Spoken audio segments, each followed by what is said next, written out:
Later, when I came back to Iraq in late 2005, after I committed all those war crimes while I was still at the Pentagon, I came back and I saw the Iranian wedge was now firmly under the control of the government of Iran.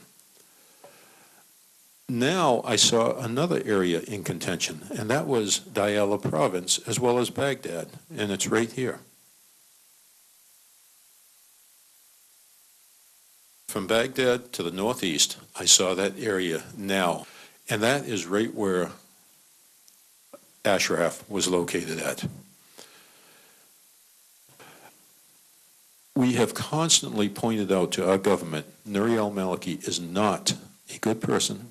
He's not a moderate. He's a puppet of the Iranian government.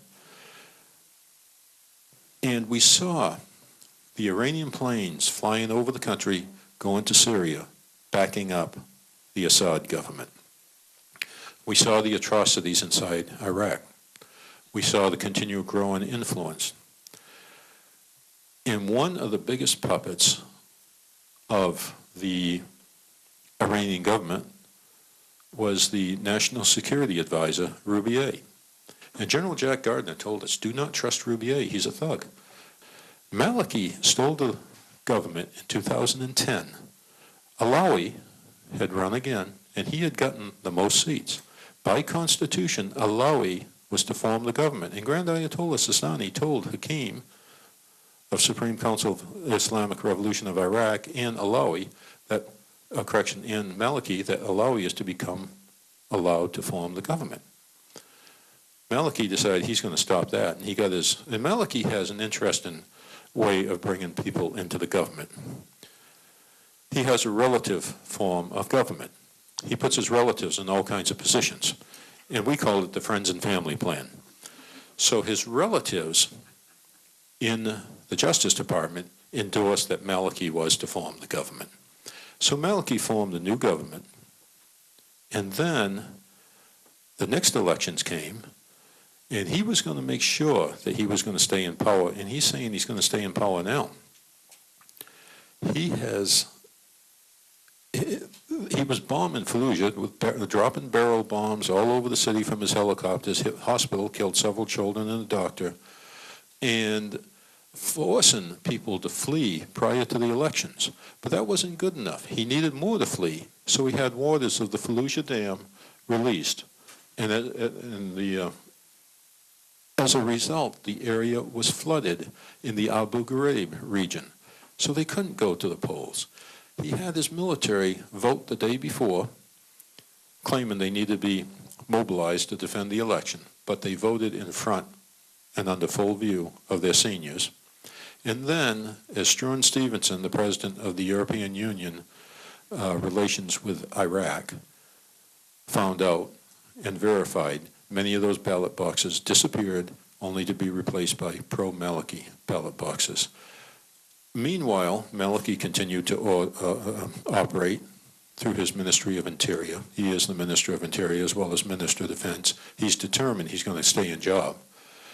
So he ended up making sure that he would stay in power by having all his forces in position and in place. Matter of fact, one of the illegal detention facilities that we busted was inside the Ministry of Interior headquarters building, and another one was inside the compound.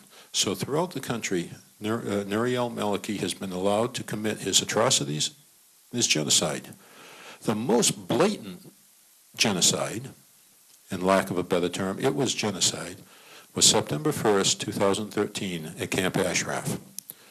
From the northern perimeter, the camp that we used to have, now used by the Iraqi forces, came the Iraqi Codes Force, the Iraqi Golden Division, the SWAT team. They were fully dressed in the uniforms. They came in, as Governor Dean said, handcuffed, and then shot people in the back of the head. Went into the medical station where people were trying to get aid, gunned them down, systematically moving through the camp. Two of my very good friends, one a very close friend, Hussein, died. Commander Zora was another good friend. I can remember working with them numerous times, both in conference rooms and outside the conference rooms throughout the camp. Over and over, I kept trying to remember every experience I had, especially with Hussein after he was murdered. And I couldn't stop thinking of a new one. Because as soon as I thought, well, those are all the experiences I remember, then there was another one. And to see him laying in the corner with 2 shots in the head, one from a rifle, one from a pistol, and 1 shot in the stomach. Blatant murder. And what's the first thing the United States does? The State Department jumps up and says there is no evidence the Iraqi government was involved. But I'm going to say this one. Anybody who says the United States, anybody who says the government of Nouri al-Maliki was not involved in the Ashraf massacre is either a liar, stupid, or both. I can't be much more blatant than that, can I? No. Okay. Let's go back to ISIS. There is a way that we can go ahead and bring stability into this country. But in my threat statements, the one that came out a month ago, I identified those 6 groups again. But now we have the rise of more groups. We have the militias. We have the Iraqi military and the Iraqi police itself. And I see another growing threat, and that is the Quds Force. My first reports, well over a month ago, were saying the Quds Force is in fact in Iraq fighting.